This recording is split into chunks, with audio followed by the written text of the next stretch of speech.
Hello friend, आपका फिर से स्वागत है। हमने अपनी पिछली वीडियो में 3 तक के प्रश्न को समझा दिया है। आज हम इस वीडियो में नंबर 4 से 5 और हमारे 6 तक के जो प्रश्न हैं उसको करेंगे। तो आप वीडियो में बने रहें और मैं इसी प्रकार से कंटिन्यू वीडियो डाल रहा हूं। तो चैनल को ज़्यादा से ज़्यादा सब्सक्राइब करें और शेयर करें। तो हम चौथे नंबर का प्रश्न करने जा रहे हैं मित्रों। तीन तक के प्रश्न हमने कर लिए थे। तो चौथे नंबर का प्रश्न हम पहले लिख लेते हैं। एक हमारे लिए सेट दिया गया है, डी प्रकार का एक सेट दिया गया है। एक्स सच दैट एक्स एक अभाज्य संख्या है जो संख्या 60 की भाजक है। तो मित्रों, हमें इसमें एक कंडीशन दे दी है। कंडीशन का मतलब होता है ये पूरी कंडीशन है। इस कंडीशन के आधार पर हमें ऐसी संख्या चुननी है, जो 60 ऐसी संख्याओं चुननी है जो 60 में पूरी तरह से भाग जा सके, यानी भाजक का मतलब होता है भाग। ऐसी संख्या को चुनना है कि भाग देने पर 60 पूरी तरह विभाजित हो जाए, शेष फल में 0 आ जाए, ठीक है ना। तो उसे हम भाजक बोलते हैं। जिन संख्याओं से हम भाग देते हैं उसे भाजक बोलते हैं। 60 एक भाज्य संख्या होगी और हमें 60 की भाजक संख्या मालूम करनी है कि ऐसी कौन सी संख्या है। और लेकिन एक कंडीशन भी दी गई है कि अभाज्य संख्या होनी चाहिए, वह संख्या अभाज्य संख्या होनी चाहिए, तभी वो 60 को काट पाएगी, ठीक है ना। तो हमें मालूम है अभाज्य संख्या क्या होती है, वह संख्या। यदि आपने पिछली वीडियो नहीं देखी है तो पिछली वीडियो जरूर देखें, इसलिए मैं आपसे बोल रहा हूँ। मैंने जितना भी सिलेबस अभी तक करा दिया है अध्याय 1 से संबंधित, वो सभी आप देखें, जरूर देखें, तभी आपको इन प्रश्नों को करने में बहुत सहूलियत होगी।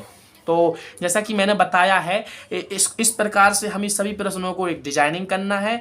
जो हमने x माना है तो x सच दैट x करके हर प्रश्नों को लिखना है। जितने भी प्रश्न दिए गए हैं उन प्रश्नों को लिखना है। और मैं आपको ये बता दूं कि इस प्रकार से जितने भी प्रश्न दिए गए हैं, ये प्रश्न क्या है, ये प्रश्न समुच्चय निर्माण रूप में लिखे गए हैं। समुच्चय निर्माण रूप में लिखे गए हैं। हम इन समुच्चय निर्माण रूप से इसको किस रूप में लिख रहे हैं, रोस्टर रूप में लिख रहे हैं। अगले प्रश्न में नंबर 4 के प्रश्नों में हम प्रश्न करेंगे।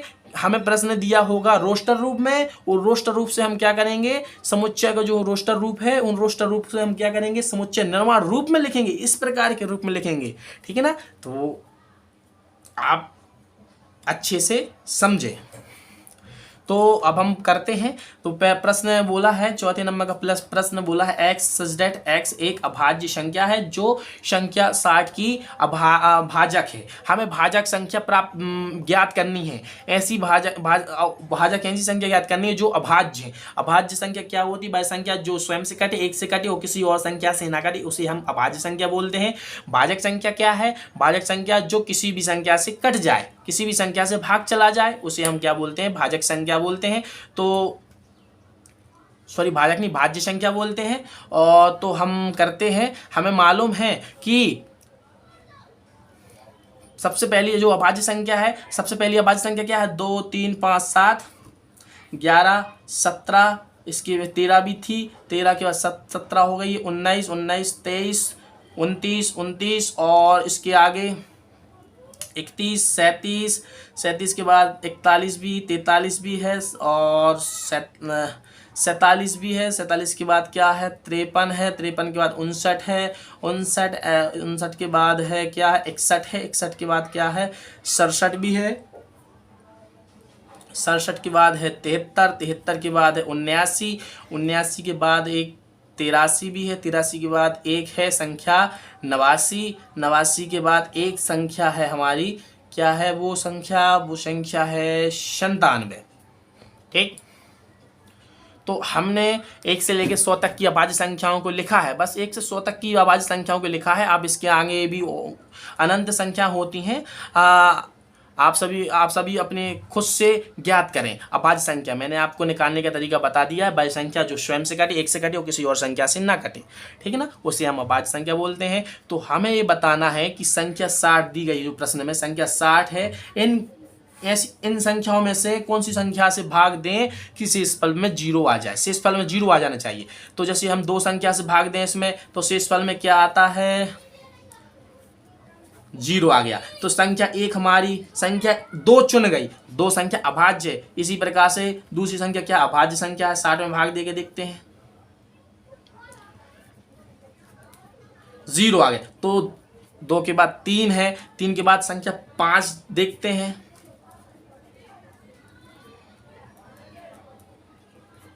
पांच भी है। पांच के बाद ना 7 है, ना 11, ना 17, ना 13, किसी से भी आप भाग देकर देख लीजिए। हमने बोला है किसी से भी भाग देकर आप देख लीजिए, किसी से भाग नहीं जाएगा, शर्त बस होनी चाहिए दशमलव में उत्तर ना हो, ओनली पूर्णांक में हो, ओनली पूर्णांक में हो उत्तर। तो वही हमें संख्या लेनी है। तो हमें संख्या मालूम चल गई है 2, 3 और 5। तो सेट हमारा, इसको हमने डी माना था, तो रोस्टर फॉर्म हमारा ज्ञात हो गया। यही हमारा क्या है आंसर है। आंसर क्या है चौथे का आंसर है 2, 3 और 5। 2, 3 और 5 संख्या अभाज्य संख्या है, और यह संख्या इन संख्याओं से संख्या 60 का है भाज्य, ठीक है ना। तो चौथे नंबर का प्रश्न हो गया है। इसी प्रकार से हम करते हैं पांचवें नंबर का प्रश्न भी बहुत अच्छा प्रश्न है। इसको एक बोला है, एक सेट दे दिया है ई, और बोला है ट्रिगोनोमेट्री। इसको बोला है कि बोला है कि ट्रिग्नोमेट्री शब्द के सभी अक्षरों का समुच्चय बनाना है।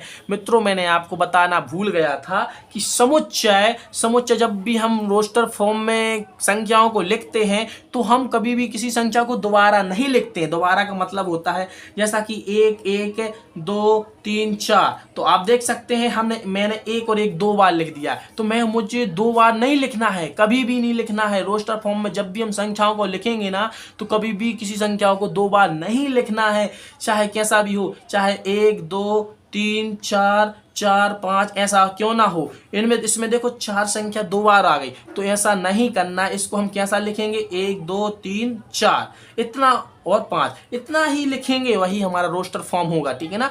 ये बात याद होना चाहिए। कोई भी संख्या मंझले कोष्टक में जब हम लिखेंगे संख्याओं को, कोई भी संख्या क्या नहीं होनी चाहिए, दोबारा नहीं होना चाहिए। यदि दोबारा है तो हमारा गलत हो जाएगा। हम उसको क्या करेंगे, दोबारा 2 बार जितनी जीवन सी संख्या उसको हम क्या काट देंगे, उसको एक ही बार लिखेंगे। तो हमें इसको रोस्टर फॉर्म हमारा जो होता है मंझले कोष्टक में लिखना है। इन सभी अक्षरों को इसमें लिखना है, लेकिन शर्त ये है कि इन सभी में से जो अक्षर है दोबारा ना आए।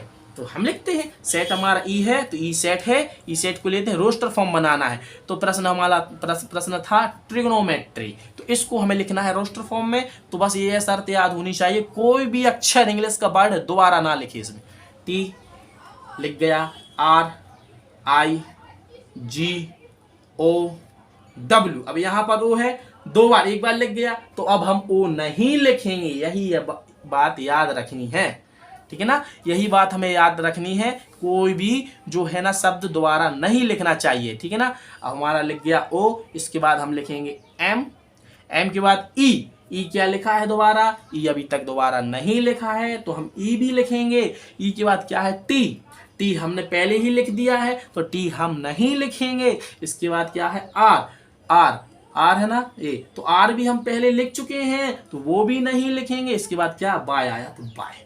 तो यही हमारा रोस्टर फॉर्म होगा, यही हमारा आंसर है, ठीक है ना। इतना आंसर ही हमारा है प्रश्न 5 का आंसर, ठीक है ना। प्रश्न 6 का आंसर करते हैं, इसे में करवा देते हैं। इसी प्रकार से प्रश्न 5 की तरह प्रश्न 6 है। तो बस हमें रोस्टर फॉर्म बनाना है। इसको हम मान लेंगे सेट एफ है, तो इसको हमें मंझले कोष्टक में डालना है। बस शर्त यही होना चाहिए कि कोई भी इंग्लिश का वर्ड दोबारा ना आए। तो बैटर लिखा है, एक सेट दिया, एफ माना है सेट को। बैटर शब्द के सभी अक्षरों का समुच्चय बनाना, समुच्चय का मतलब एक सेट बनाना, इंग्लिश में समुच्चय को सेट बोलते हैं, ठीक है ना। तो हमने शर्त बताई है आपके लिए, कोई भी इंग्लिश का अक्षर या कोई भी अवयव दोबारा ना आए, ठीक है ना। तो इसमें हम लिखते हैं बारीकी से इसका आंसर लिखते हैं, रोस्टर फॉर्म बना दे। रोस्टर फॉर्म में लिखने का मतलब होता है मंझले ब्रैकेट में सभी को लिखना, रोस्टर फॉर्म कहलाता है। B E T. अब देखो टी एक बार लिख दिया, दूसरी बार फिर टी आया, तो इसको हम नहीं लिखेंगे। फिर इसके बाद क्या लिखेंगे ई, तो ई भी 2 बार हमने लिख दिया था, इसको भी हम नहीं लिखेंगे, क्या लिखेंगे आर, यही हमारा आंसर होगा। ठीक है ना। तो बेटर का हमने क्या लिख दिया BETR, तो यही हमारा इसका आंसर है। तो एफ जो नंबर का सेट दिया गया था, जो लिखा था बेटर, सब देखिए सभी अक्षरों का समुच्चय हमने बना लिया है, तो यही हमारे क्या आंसर होगा। आई होप आपको वीडियो अच्छी लगी होगी। यदि वीडियो अच्छी लगी हो तो कमेंट करिए और बताइए वीडियो कैसी लगी, और चैनल को सब्सक्राइब करिए, ज़्यादा से ज़्यादा दोस्तों में शेयर करिए। जय हिंद, जय भारत।